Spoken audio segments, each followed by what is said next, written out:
Bonsoir à tous, bienvenue à ce flash d'information.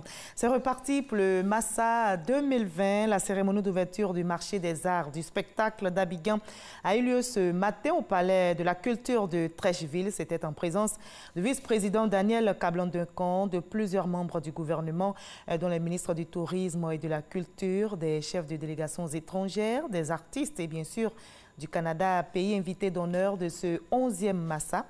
Après donc cette cérémonie d'ouverture, Cap a été mis sur Abobo, Koumassi et d'autres communes d'Abidjan pour le Massa éclaté. On en reparlera ce soir à 20h. Demain dimanche 8 mars, les femmes seront au devant de la scène. Leurs atouts, leur apport dans la société, leurs droits seront célébrés à travers le monde.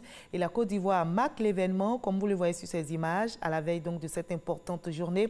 La première dame de Côte d'Ivoire, Dominique Ouattara, honore les femmes dans la commune d'Anyama.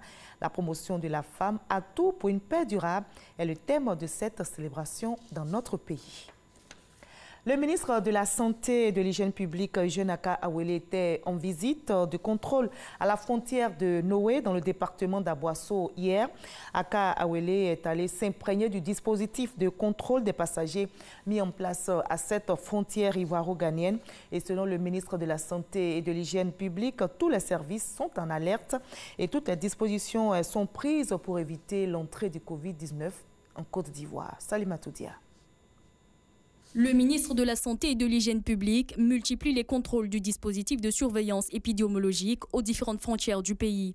Au poste de Noé, à la frontière ivoiro-ghanéenne, ce vendredi, le ministre Aka Awele est venu constater les dispositions prises au niveau des voies terrestres pour empêcher l'entrée du Covid-19. Le coronavirus est déjà signalé maintenant à côté de nous. Nous devons renforcer notre dispositif de surveillance épidémiologique. Nous sommes donc heureux de savoir que le dispositif fonctionne bien, vous l'avez vu. L'équipe est en place et il y a une parfaite maîtrise des mesures qui ont été annoncées.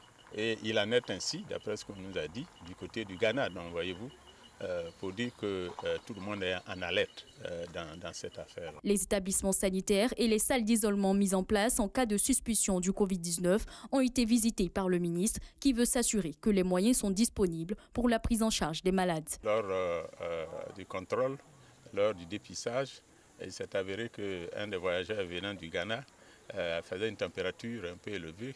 C'est l'un des signes qui peut faire penser au coronavirus. Donc, ce voyageur a été isolé dans cette salle et il vient d'être libéré après que l'équipe d'intervention rapide s'est rendu compte qu'il ne s'agit pas de coronavirus. Tout cela pour dire que la mobilisation est totale au niveau des acteurs de la santé.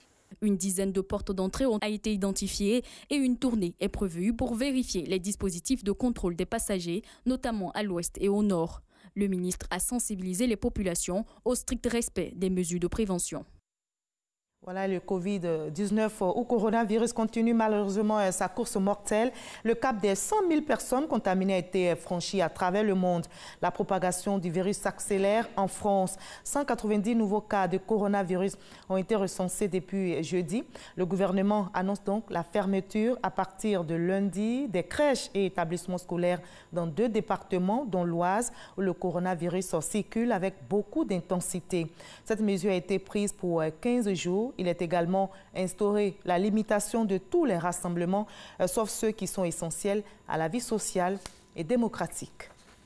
Et nous aurons notre page culture comme tous les samedis. Et Paul Orokofi est notre invité de la page culture de ce 20h. Elle est titulaire d'un master en entrepreneuriat et gestion de l'innovation et d'un bachelor en économie d'entreprise. Elle a étudié successivement en Côte d'Ivoire, aux États-Unis et en Chine. Elle vient de publier donc son premier ouvrage, comme vous le voyez, YOLO, pour sensibiliser la jeunesse à vivre utile sur la voie du succès. Mais comment vivre utile et quelle est cette voie du succès? Notre invité, Paul Orokofi, nous en dira davantage dans la page culture à ce soir à 20h.